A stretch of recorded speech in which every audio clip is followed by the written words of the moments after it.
The young doctor smiled at me, the way you smile at a confused grandmother. "Ma'am," he said, "we appreciate the local color, but we use science now, not old folk tales."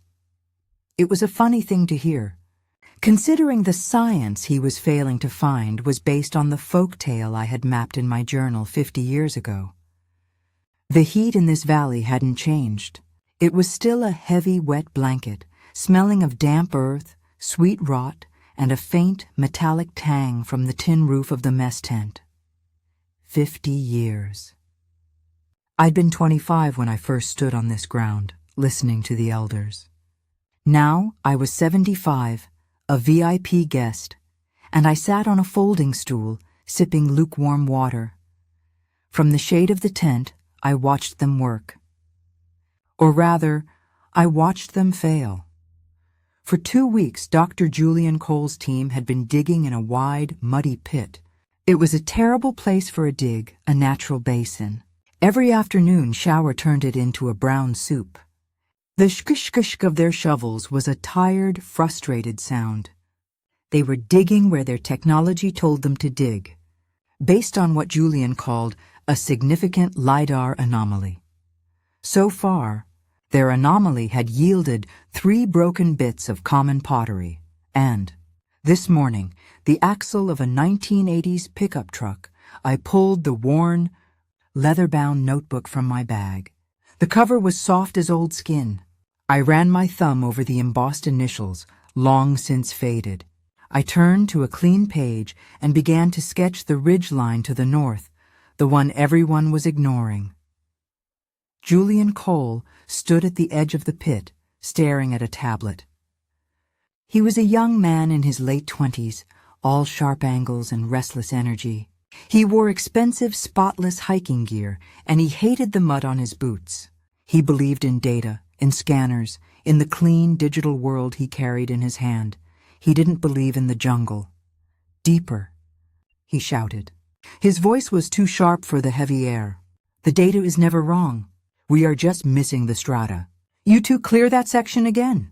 2 young students, slick with sweat and mud, didn't even look up. They just moved a few feet and started digging in the same useless clay. Morale was low. You could smell it, just like the diesel from the generator.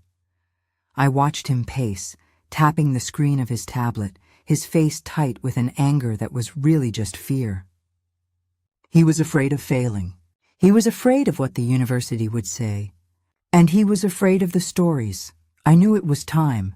I tucked my pencil behind my ear, closed my notebook, and pushed myself up. My knees gave a familiar creak. I walked slowly, feeling the soft ground give way under my boots, until I was standing a few feet behind him. I waited. I've learned that you can't tell a young man anything while he's talking. He finally sensed me and spun around, startled. "Mrs. Vance," he said, forcing a tight, professional smile. He called me Mrs., not Doctor. I had never bothered to correct him. "Can I help you? It's a bit dangerous this close to the pit." "It's ma'am, actually, Dr. Cole," I said, using the same polite fiction he offered me. "And I think you're digging in the wrong place." His smile didn't fade, but it froze. "Well, I assure you our LiDAR survey was top of the line. The anomaly is right here. We just need to find the entrance." I looked up from his screen to the ridge line I had been sketching. The serpent's tooth, the elders had called it, a distinctive jut of black rock against the green. "I was told by the local elders many years ago," I said, my voice quiet. "The temple isn't in the open. It hides under the serpent's tooth, and it only reveals itself in the afternoon shadow." Julian Cole's face did something complicated. He was trying to find a polite way to call me a fool. He found it. He chuckled, a short, dry sound. "Ma'am, I appreciate the local color, I really do. It's fascinating." He patted his tablet. "But we use science now. LiDAR, ground-penetrating radar. We follow data, not old folk tales." He turned back to his team, a clear dismissal. "Now dig deeper. The data is never wrong." I just nodded, though he wasn't looking. I turned and walked back to the mess tent. I sat down on my stool. I picked up my pencil. He was wrong about the data. And he was wrong about the folktales. A story, I knew, was just data that had survived long enough to be told. I looked at the serpent's tooth on the ridge and at the blank page in my book. I began to sketch again, shading in the long, dark shadow that would fall across the valley in just a few hours. It didn't just rain. It poured. The sky opened and the jungle vanished behind a solid, gray curtain of water. The sound on the mess tent's tin roof was deafening, like 1,000 drums beating a rhythm of defeat. Julian's anomaly pit became a small brown lake.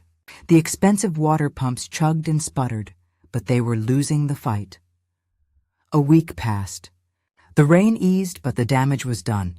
The team didn't dig. They bailed. The air was thick with the smell of mildew and wet, sour clay. "It's a capstone," Julian insisted, standing at the edge of the flooded pit. His voice was strained. "The water is just hiding it. The anomaly is under the clay. They brought in a new pump. They drained the pit. And they dug. They dug for 3 more days. The team members were quiet, their movements slow and heavy. The only sounds were the suck of their boots in the deep mud and the thud of shovels hitting. Nothing. Finally, a young man held up his shovel. "Dr. Cole, I think that's the bottom." Julian rushed over. He knelt in the mud, something I hadn't seen him do before. He scraped at the ground with his own hands. It wasn't a capstone. It was just clay, a natural, dense, and completely uninteresting deposit of gray clay. The significant LIDAR anomaly was just a geological quirk. Julian stood up slowly. He didn't shout. He was perfectly, dangerously quiet. He looked at his tablet, then at the pit, then at his tablet again. "The ground saturation must have skewed the readings," he said to no one. "The equipment is faulty." He turned and strode away, leaving his team standing in the useless hole. That evening, I sat in my small canvas tent. The air was cooler after the rain. A single mosquito whined near my ear. By the light of my small battery lantern, I had my journal open on my lap. This was the notebook I'd carried in 1975. The leather was warped from old humidity, and the pages were yellowed and soft, smelling of paper and time. Julian thought it was a doodle. He saw lines on paper. He didn't see the people. I turned the pages, past the dried, pressed flowers and the sketches of pottery. I found the map. It wasn't one map. It was 20. It was a map of the land as the elders had taught it to me. This line here wasn't just a river. It was the place where the macaw sleeps. This cluster of small hills wasn't a topographical feature. It was the giant's knuckles. Julian saw the jungle as an obstacle, a primitive environment. He wanted to scan it, cut it, and dig through it. The elders had taught me to read it. I traced the ridge line, the one I had sketched in the mess tent. The serpent's tooth, my pencil-drawn line from 50 years ago, was still dark. It followed the high ground, and beside it I had written the words the shaman had used. "The shadow leads the way." Julian's LIDAR could see the ground, but it couldn't see the meaning. It couldn't see the stories. A commotion outside my tent pulled me back. I heard Julian's voice, high and tight. "I don't care what time it is in Chicago. You get him on the line. I need to speak to Professor Thorne." Now, I closed my journal. Julian was desperate. He was calling the university for more equipment, for more time, for a way to blame the jungle for his failure. He was looking for an answer from a computer screen. The real answer was right here in my lap, waiting. The generator was loud, but Julian's voice was louder. I stepped out of my tent and into the humid twilight. The main mess tent was lit from within, a single bright square in the darkening camp. Julian's strained voice cut through the sound of the crickets. "Professor, I am telling you, the ground saturation must have skewed the readings. It's not the team's fault. It's this environment." I walked toward the light, my journal in my hand. Yes, I know what the permit says, Julian snapped. He was pacing. I could see his shadow moving back and forth on the canvas wall. If we just had a deep core drill, I could prove. No, I'm not making excuses. The data was misleading. I pushed aside the tent flap. The air inside was thick and hot, smelling of burnt coffee and insect repellent. Julian had his back to me. He was hunched over a laptop on the main folding table. On the screen, a man in his 60s, with tired eyes and a graying beard, was listening. He looked like he was in a university office. Professor Marcus Thorne. Just give me 2 more weeks, Julian pleaded. And the advanced scanner. I know we're close. I walked forward. My boots were quiet on the packed earth floor. I placed my open journal on the table right next to his laptop. The soft thud of the leather on the plastic table made him flinch. He spun around, his face slick with sweat.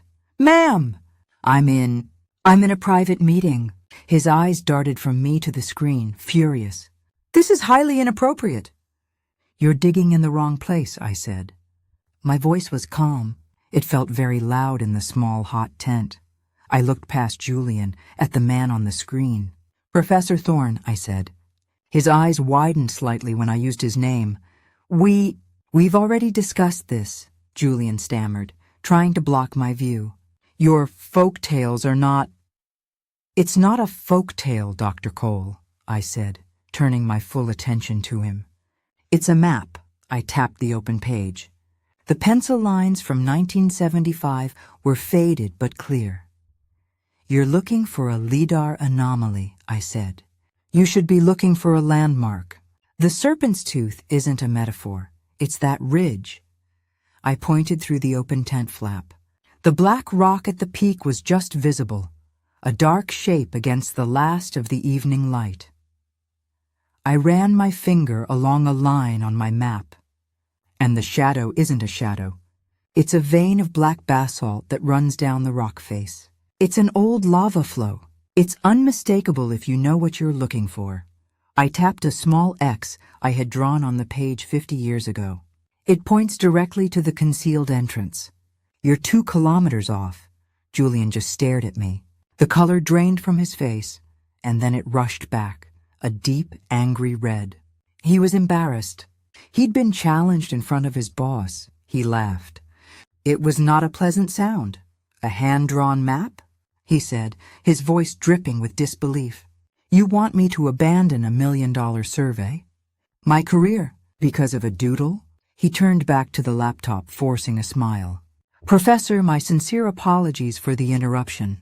I don't know how she got in here. I'll have one of the team escort ma'am back to her. Idiot. The voice boomed from the laptop's small speakers. It was so loud, it crackled. Julian froze, his mouth open. The man on the screen, Professor Thorne, was leaning forward. His face was pale. He wasn't looking at Julian. He was staring at me. Julian's mouth stayed open. He stared at the laptop screen. Professor? He whispered. Professor Thorne was leaning so far into his camera that his face was distorted and pale in the blue light.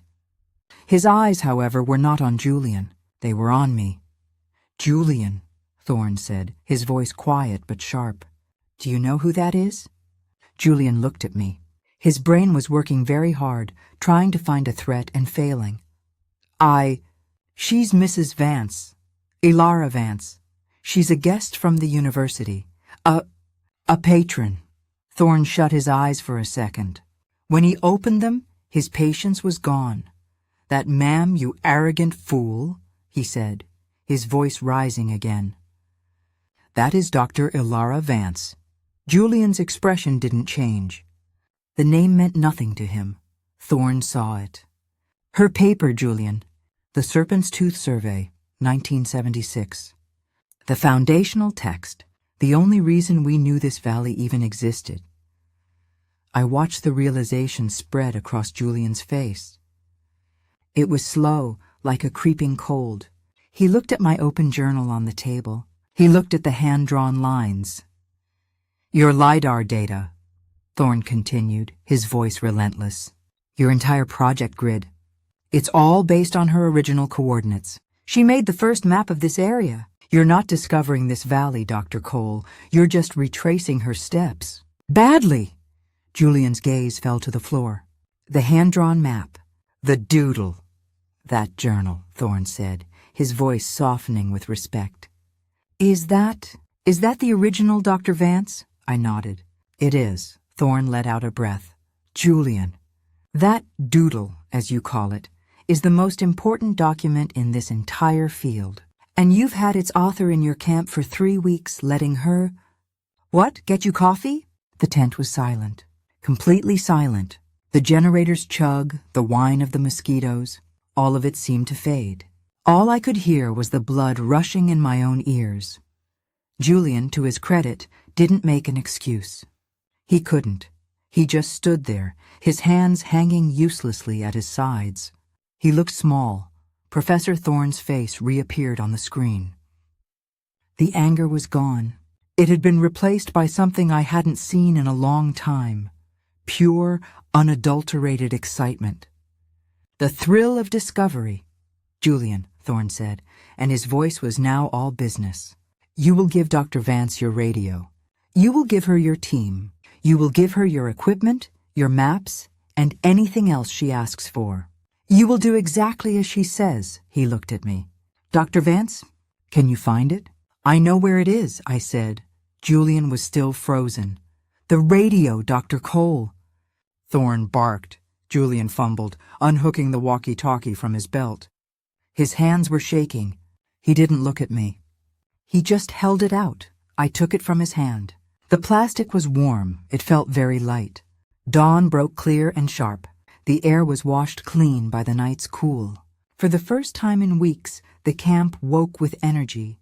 I didn't have to say a word.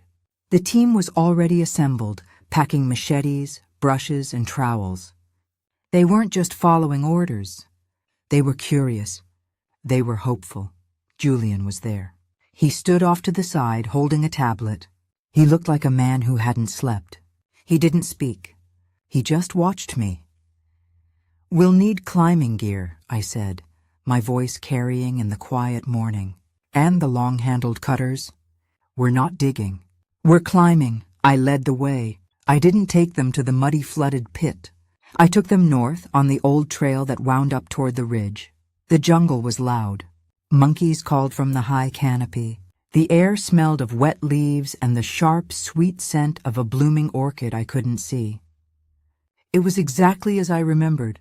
My boots found the old stones under the leaf litter, my feet remembering a path my mind had almost forgotten. After an hour of steady hiking, we were at the base of the ridge. The serpent's tooth towered above us, a stark black piece of rock that looked like it had been punched up from the earth. The team gathered behind me, breathing hard, looking up. Dr. Cole, I said. He flinched. He walked over, his face blank. Your scanners, I said. They read the ground density, correct? Yes, he said. His voice was a flat, dry noise. LiDAR and GPR, they see structure, but they don't see color. I tapped my journal. They see this whole ridge as one solid object. One big piece of rock. I walked to the cliff face. But it's not. I ran my hand along the wall. Most of it was the same gray, jungle-stained limestone of the valley. But right here, just as I remembered, was the shadow. It was a river of black rock, about 6 feet wide, running vertically up the cliff. A vein of basalt, an old lava flow cutting through the limestone. It was cool to the touch. The elders called it the shadow that leads the way, I said. I looked at Julian. It's not a shadow from the sun. It's a permanent geological feature. Your scanners would have read this basalt as an anomaly, but you were looking at the wrong anomaly. You were looking in the wrong place. I turned and began to walk, following the vein. The team followed me. I kept one hand on the black rock, tracing it like a map. I had my journal open in my other hand. On my map, I had drawn a small X. Beside it, I had written 20 paces east of the shadow, where the giant's root drinks from the stone. I found the spot where the basalt vein met the ground. I paced 20 steps to the east, and I stopped. It looked like nothing, just a dense, tangled curtain of vines and the massive, gnarled root of a fig tree wrapped around the cliff face. It looked exactly like the rest of the jungle. Here, I said. Clear the vines. The team looked at each other, then at Julian. He just nodded, his face pale. You heard her. 2 team members stepped forward with their machetes. The thwack of the blades was sharp. They cut through the thick vines, pulling them down in heavy green ropes. They hacked at the smaller roots. Wait, I said. They stopped. Not with those. I pointed to the trowels. Gently. Use the brushes. They knelt in the dirt and began to work. It was slow. They cleared away dirt and moss. They brushed away decades of jungle debris. Then one of the students stopped. Thunk. His trowel had hit something. It was a dull, solid sound. It was not the sound of rock. It was the sound of stone. Clear it, I said, my voice barely a whisper. Clear the dirt. They worked with their hands, pulling back the earth and the last of the roots. First, we saw a line. A perfectly straight man-made line. Then a corner. Then a curve. It was a carved block of stone, covered in intricate, swirling designs. The team gasped. Someone dropped a brush. Keep clearing, I said. They worked faster now, their movements frantic with excitement. Within an hour, they had uncovered the top of a wide stone lintel. A doorway, a perfect, impossible doorway, hidden by the jungle, hidden by time. It was exactly where I said it would be. I stepped forward and put my hand on the carved stone. It was cool and solid beneath my palm. 50 years. I looked at the X on my map, then at the temple entrance. They were one and the same. The jungle was silent. A moment before, it had been full of the sounds of digging, of machetes, of excited whispers. Now there was nothing. Even the monkeys and birds seemed to have gone still. The entire team just stared at the carved stone, their faces a mix of disbelief and wonder. We had found it, the lost temple. I kept my hand on the lintel. The stone was cool, almost cold, and thrummed with a deep, solid stillness. It was real. After all these years, it was real. A radio crackled. Dr. Cole, did you find something? It was the voice of the camp tech back at the mess tent. Julian was standing a few feet away, next to the giant fig root. He looked at the temple, then at me. His face was a blank white sheet. He didn't move. He didn't speak. I unhooked the radio from my own belt. I pressed the button. This is Dr. Vance, I said. My voice came out clear, steady. We are at the Serpent's Tooth location. We have found the entrance. I repeat. We have found the temple. There was a long pause on the other end. I could hear a sudden scramble of activity, a chair scraping, a muffled shout. Dr. Vance? Holy, we're calling Professor Thorne. Right now. I clipped the radio back to my belt. The spell was broken. The team exploded. Not with digging, but with questions, with laughter, with a release of all the tension from the past weeks. They touched the stone. They took pictures. They looked at me, then at my journal, then back at the stone. They were finally seeing the connection. They were seeing how the folk tale and the data were the same thing. Julian just stood there. He was separate from the celebration. He watched, but he wasn't part of it. He had built his world on a foundation of data and scanners, and that foundation had just turned to mud. My map, my doodle, had beaten his $1 million survey. I felt a small, sharp pang, not of triumph, but of something else. Pity.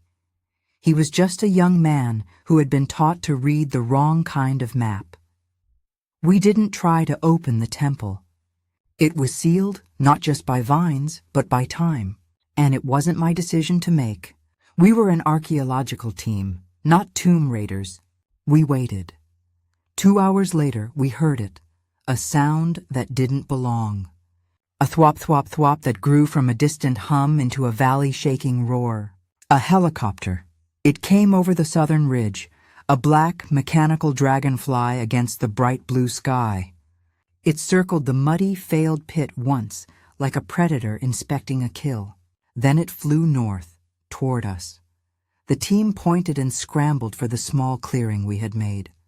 The helicopter didn't land. It hovered, 20 feet above the canopy, the wind from its blades tearing at the leaves, plastering our clothes to our bodies. A door slid open. A rope ladder dropped. The first person down was Professor Marcus Thorne. He didn't wait for the ladder to settle. He practically jumped the last few feet, landing in a crouch. He stood up, his face flushed, his gray hair wild from the wind. He was wearing cargo pants and a university polo shirt, and he looked happier than I had ever seen him. Julian stiffened. He took a half step forward, his mouth opening. Professor Thorne, Professor Thorne walked right past him. He didn't even look at him. It was as if Julian was just another piece of the jungle, another vine to be pushed aside. He walked directly to me. He stopped about a foot away. He was breathing hard from the excitement, his eyes shining. He looked from me to the carved stone lintel, then back to me. His face was a picture of pure, unfiltered awe. He didn't shake my hand. He didn't clap me on the back. Professor Marcus Thorne, the head of the department, the leader of this entire project, simply bowed his head. Dr. Vance, he said, his voice thick with emotion. It is the honor of a lifetime. He turned to the student nearest him. Give me a torch. A fresh one. The student fumbled with a pack and handed him a heavy, battery-powered flashlight. Thorne took it. He clicked it on, testing the bright white beam against the stone. Then he turned and he held it out to me. After you, he said. I took the torch from his hand. The metal casing was heavy and cool. For a moment, I just stood there. The sound of the helicopter was already fading, disappearing back over the ridge. All that was left was the thwack-thwack of the blades in the distance and the sudden, returning chorus of the jungle. Professor Thorne was looking at the sealed doorway. It's magnificent. Dr. Vance, your notes. Did they ever mention? They said it was sealed by the sleeping root, I said, gesturing to the giant fig tree. But they also said it breathes after the rain. I pointed the beam of the torch, not at the center of the lintel, but at the side, where the carved stone met the cliff face. Here, there was a gap. It was small, barely wide enough for a person, and it was choked with smaller roots and packed in debris. It wasn't a formal door. It was a passageway. The door we had found was a monument, but this was the entrance. Clear it, Thorne said, his voice hushed, gently. The team, now working with a reverence that hadn't been there before, began to clear the small opening with their hands and trowels. They pulled away the dirt and snapped the small dry roots. Julian was still standing alone by the base of the fig tree. He was watching. He hadn't been invited to help. He hadn't offered. He just watched, a ghost at his own dig site. After a few minutes, one of the students sat back on her heels. Sir, Dr. Vance. It's clear. It's a tunnel. It goes down. Thorne looked at me. He didn't give an order. He just waited. I took a deep breath. The air coming from the opening was cool and dry, smelling of dust and stone and something ancient. I switched on the torch. The beam cut a sharp white circle into the darkness. I stepped forward. I had to duck my head to get under the rock. I planted my boot on the stone floor, and for the first time in 50 years, I stepped inside. The beam of my torch lit a short, sloping passage. The stone was smooth under my feet. Professor Thorne was right behind me. I could hear his sharp, quick breaths. Incredible, he whispered. Untouched, the passage opened up into a chamber. It wasn't large, perhaps the size of the mess tent, but the air was still and perfect. I swept the beam of the torch across the floor, and then up the far wall. My breath caught. The wall. It was a mural. Carved and painted. The colors were faded, but they were there. Red ochre, black basalt, white limestone. And it was a map. It was the valley. I saw the river. I saw the cluster of hills, the giant's knuckles. And there, in the center, was the serpent's tooth, a massive ridge carved in high relief. A thick painted black line, the basalt vein, ran from its peak down to a spot on the wall right next to the passage we had just come through. The elders hadn't been telling me a folk tale. They had been describing this room. This was the doodle. This was the hand-drawn map. The original. It's the Serpent's Tooth Survey, Thorne whispered, stepping up beside me. Alara, they drew it. They left it for us. The rest of the team was crowding into the passage behind us. Thorne turned, his face alive with a joy so profound it looked like anger. He pointed his finger not at the team but past them at the young man silhouetted in the entrance. Dr. Cole. Julian flinched in the daylight. Professor? His voice was small, hopeful. You. Stay outside, Thorne commanded. The echo in the small chamber made his voice huge. I want you to go back to the pit. I want you to find every single piece of digging equipment. And I want you to catalog them, every single one. Do you understand me? I didn't turn to watch. I didn't need to. I had no interest in his shame. I turned back to the wall. I stepped closer, lifting the torch. The beam of light moved past the map, illuminating the next panel. A scene of people, of a village, of a history I had only ever heard in stories. I was 75. My knees ached and the air was musty, and I had never felt more alive.